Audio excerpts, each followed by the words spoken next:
আন্তরিক কৃতজ্ঞতা আসিফ মাহমুদ, সজীব ভুঁইয়া, সাকিব আল হাসান দুজনের মধ্যে গত দুদিন থেকে সোশ্যাল মিডিয়ায় যে লাগালাগি শুরু হয়েছে, স্পেশালি সাকিব আল হাসানের একটা পোস্টকে কেন্দ্র করে পরবর্তী সময়ে সোশ্যাল মিডিয়ায় যে উত্তেজনা তৈরি হয়েছে সেটা এখনো চলমান। যেই ঘটনা প্রবাহ তাতে এটা এমন একটা পর্যায়ে গেছে, বাংলাদেশ ক্রিকেট বোর্ডকে অফিসিয়াল একটা ডিসিশন বা ডিক্লারেশনের দিকে যেতে হতে পারে। সেই ডিক্লারেশনটা কি, সেই আলোচনায় আসছি। তার আগে প্রেক্ষাপটটা কি, কে জিতলো, কে এগিয়ে, এই যে সোশ্যাল মিডিয়ায় পোস্টের যুদ্ধ, এটাতে আসলে এখন পর্যন্ত কার অবস্থানটা অনেক বেশি অ্যাকসেপ্টেবল, কার অবস্থান নিয়ে ধোঁয়াশা রয়েছে, অস্পষ্টতা রয়েছে। দেখুন, সাকিব আল হাসান আওয়ামী লীগ সরকারের সাবেক প্রধানমন্ত্রী শেখ হাসিনাকে জন্মদিনের শুভেচ্ছা জানিয়ে গতকাল মোটামুটি সন্ধ্যা বিকালের দিকে একটা পোস্ট করেছেন, আমি যতটুকু মনে করতে পারি, এবং সেখানে তিনি লিখেছেন শুভ জন্মদিন আপা বা হ্যাপি বার্থডে আপা, কিছু একটা লিখেছেন। তার পরবর্তী সময়ে আসিফ মাহমুদ, সজীব ভুঁইয়া যে রিয়াকশনটা দেখিয়েছিলেন, যেহেতু তিনি যুব ক্রীড়া উপদেষ্টা, বিসিবির উপর তার একটা বড় নিয়ন্ত্রণ বলেন, অধিকারের জায়গা বলেন রয়েছে, এটা অফিসিয়ালি আনঅফিসিয়ালি কেউ স্বীকার করুক না করুক থাকবে। তিনি লিখেছেন একজনকে পুনর্বাসন না করায় সহস্র গালি দিয়েছেন আপনারা আমাকে। মানে সাধারণ মানুষের perception, Shakib Al Hasan is a very big star বাংলাদেশের ক্রিকেট হিস্ট্রিতে।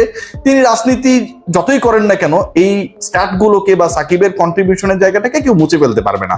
সো ওই জায়গা থেকে সাকিবকে পুনর্বাসন করার একটা চাপ কিন্তু সবসময় আসিফ মাহমুদ বা বাংলাদেশ স্পোর্টস ফেডারেশনের উপরে, ক্রীড়া মন্ত্রণালয়ের উপরে, বিসিবির উপরে ইনফ্যাক্ট ছিল। আমরা নিজের অনেক কন্টেন্ট বানিয়েছি সেটা নিয়ে, but I was right end of the discussion.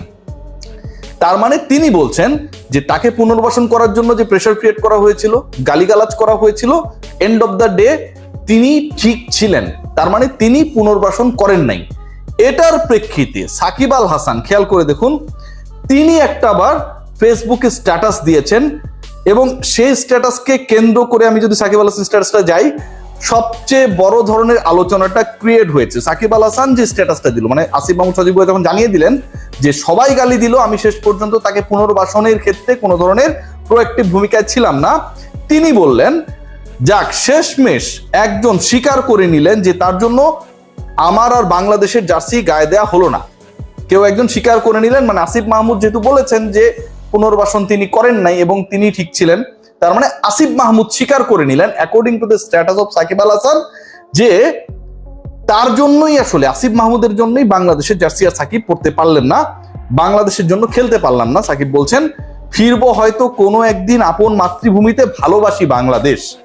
তিনি আবার এই স্ট্যাটাসটা দিলেন, এবং এই স্ট্যাটাস 23 ঘন্টা আগে তিনি দেওয়ার পরে আবারও যদি আমরা যাই, আসিফ মাহমুদ, সজীব ভুঁইয়া তিনি এটার রিয়াকশনে একটা নতুন স্ট্যাটাস দিয়েছেন, এবং সেই স্ট্যাটাসটা নিয়ে আলোচনাটা একটা নতুন মোড় পেয়েছে, যেটা নিয়েই আমি আসলে ডিসকাশনটা করতে চাই। আসিফ মাহমুদ, সজীব ভুঁইয়া বলছেন, তিনি বলছেন যে দেখুন 5 ঘন্টা আগে যে স্ট্যাটাস দিয়েছে, ভাইয়া আমাকে জোর করে নমিনেশন দেওয়া হয়েছিল, আমি শুধু নির্বাচনটাই করেছিলাম, আওয়ামী লীগের দলীয় রাজনীতিতে জড়িত হই নাই।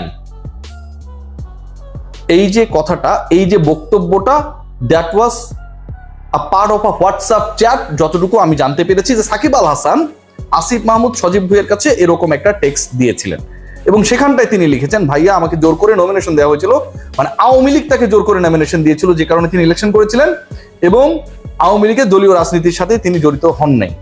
এখন বক্তব্যের জায়গাটা আপনি দেখেন, এইটা হওয়ার পরবর্তী সময় চ্যানেল 24-এ আমরা যদি খেয়াল করি, আসিফ মাহমুদ, সজীব ভুঁইয়া একটা স্টেটমেন্ট দিয়েছেন আজকেই, সেখানটায় লিখেছেন বা বলেছেন বিসিবির প্রতি আমার স্পষ্ট নির্দেশনা থাকবে, বাংলাদেশ ক্রিকেট বোর্ডের প্রতি তার স্পষ্ট নির্দেশনা থাকবে, কাইন্ড অফ অর্ডার, সাকিব যেন আর কখনোই বাংলাদেশ দলে খেলতে না পারেন।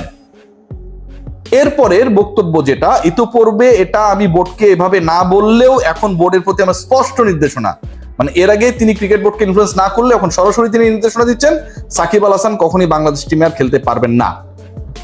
আলোচনাটা কোথায়? আলোচনাটা যে জায়গাটা আমার কাছে মনে হয় যে এখানটায় আসিফ মাহমুদ, সজীব ভুঁইয়া যে বক্তব্য বা যে রিয়াকশনটা দেখিয়েছেন, সাকিব আল হাসান সাবেক আওয়ামী লীগ সরকারের প্রধানমন্ত্রীকে বার্থডে উইশ করার পরে এখন প্রশ্নের জায়গা যেটা, মানে একটু আমি এই ব্যাপারটা নিয়ে আমি আসলে খুব কনফিউজড, এবং আসিফ মাহমুদ, সজীব ভুঁইয়ার সাথে আমার ডেফিনেটলি দেখা হবে, আমি এই প্রশ্নটা করব, যেহেতু আমার জার্নালিস্টিক পয়েন্ট অফ ভিউ থেকে এটা জানার এবং জানানোর একটা সুযোগ রয়েছে। যে যেই মানুষটা সাবেক প্রধানমন্ত্রীকে উইশ করছেন, রাইট, সেই মানুষটাই আবার বর্তমান ক্রীড়া উপদেষ্টাকে টেক্সট করছেন যে আমি রাজনীতিতে জড়িত ছিলাম না, জোর করে আমাকে ইলেকশন করিয়েছে।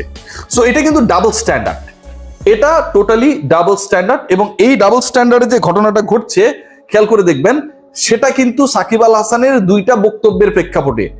একটা হচ্ছে তিনি উইশ করছেন, আবার এক জায়গায় তিনি উইশ করা সাকিব আল হাসান, রাজনীতিবিদ সাকিব আল হাসানই তো উইশ করছেন, ক্রিকেটার সাকিব আল হাসান তো উইশ করছেন না, তিনি আবার আসিফ মাহমুদ সজীব ভুঁইয়াকে 5 আগস্টের পরে জানাচ্ছেন যে তিনি রাজনীতি করেছিলেন প্রেসারে পড়ে। তো আপনি যার প্রেসারে পড়ে পলিটিক্স করবেন, নিশ্চয়ই তাকে তার জন্মদিনে আপনি উইশ করবেন না। আর যদি আপনি কাউকে উইশ করেন, নিশ্চয়ই তার প্রেসারে পড়ে রাজনীতি করবেন না। এই যে ঘটনাটা ঘটেছে, এটার প্রেক্ষাপটটা এমন একটা পর্যায়ে চলে গেছে যে Shakib Al Hasan kind of challenge দিয়েছেন যে আসিফ মাহমুদ সজীব ভুঁইয়ার কারণেই তিনি আসলে জাতীয় দলে বাংলাদেশের জার্সি গায়ে দিয়ে, লাল সবুজের জার্সি গায়ে দিয়ে খেলতে পারেন নাই। এবং স্পষ্ট যে অন্তত কেউ ক্লিয়ার করলো তার বক্তব্যে। আসিফ মাহমুদ সজীব ভুঁইয়া এর থেকে স্পষ্ট করছেন আজকে যে আগে ক্রিকেট বোর্ডকে এই ধরনের নির্দেশনা না দিলেও এখন তার নির্দেশনা স্পষ্ট যে সাকিব আল হাসান যেন আর বাংলাদেশের হয়ে কখনোই খেলতে না পারেন। যে জায়গাটা ক্রিয়েট হচ্ছে এখান থেকে খুব ইন্টারেস্টিং একটা পয়েন্ট, সেটা হচ্ছে বাংলাদেশ ক্রিকেট বোর্ড একটা ইলেকশনের প্রসিডিউরের মধ্যে রয়েছে এবং এই ইলেকশনটা আর মাত্র 1 সপ্তাহের মধ্যে হয়ে যাবে। নতুন ক্রিকেট বোর্ড আসবে, আমিনুল ইসলাম বুলবুল সভাপতিত্বের দৌড়ে অনেক এগিয়ে রয়েছেন। সেই ক্রিকেট বোর্ডকে ক্রীড়া উপদেষ্টা যখন এরকম একটা নির্দেশনা দেন, তার মানে বাংলাদেশ ক্রিকেট বোর্ডের পক্ষ থেকে একটা অফিসিয়াল স্টেটমেন্ট এন্ড অ্যাকশন নিতেই হবে। বাংলাদেশ ক্রিকেট বোর্ড এরকম অ্যাকশন নেবেন কিনা, কারণ বাংলাদেশ ক্রিকেট বোর্ডের কেউই কখনো সাকিবের ব্যাপারে তাদের স্ট্যান্সটা প্রপারলি ক্লিয়ার করেন নাই। সেটা ফারুক আহমেদ হতে পারে, সেটা আমিনুল ইসলাম বুলবুল হতে পারে। এবং আমিনুল ইসলাম বুলবুল শুরুর দিকে বলেছিলেন তিনি ফোন ধরেন নাই, পরে তিনি বলেছেন মিসআন্ডারস্ট্যান্ডিং দূর হয়েছে, এখন আমার সাথে সাকিবের কথা হয়। সো যেই ক্রিকেটারকে নিয়ে সরকারের এরকম অনমনীয় অবস্থান, তার সাথে বোর্ড প্রেসিডেন্ট কথা বলেন, নাম্বারটা সেভ করা না ছিল না দেখে তিনি ধরেন নাই, পরবর্তীতে তিনি নাম্বার কালেক্ট করে যোগাযোগ করেছেন, কথা বলেছেন। এটা কিন্তু আমার কাছে মনে হয় কিছুটা ক্ল্যাশি। মানে আপনি কোন জায়গায় রয়েছেন, আমিনুল ইসলাম বুলবুলের বোর্ডকে কিন্তু এটা প্রকাশ করতে হবে, প্রচার করতে হবে এবং স্ট্যান্স নিতে হবে।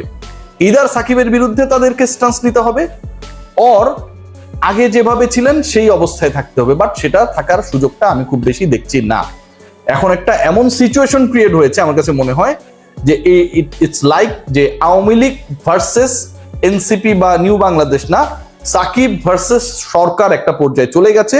যে সাকিব আল হাসান সাবেক আওয়ামী লীগ সরকারের প্রধানমন্ত্রীকে উইশ করেছেন জন্মদিনে, এবং সেটার প্রেক্ষাপটে এই আলোচনাটা এখনো চলমান। 3 ঘন্টা আগে যে রিপোর্টটা প্রচারিত হয়েছে চ্যানেল 24-এ, সেখানটায় ক্রীড়া উপদেষ্টা নির্দেশনা দিচ্ছেন যে বাংলাদেশ ক্রিকেট বোর্ড যেন সাকিবকে আর কখনো না খেলায়, এরকম একটা প্রপার স্ট্যান্স নেয়। শেষ পর্যন্ত দেখার আসলে কোন দিকে কি যাচ্ছে। বাট ওভারঅল আমার কাছে মনে হয় ইলেকশনের আগে নতুন একটা আলোচনা, এশিয়া কাপের আগে নতুন একটা আলোচনা, সাকিব আল হাসান মানেই সবসময় নতুন আলোচনা। সবাই ভালো থাকবেন।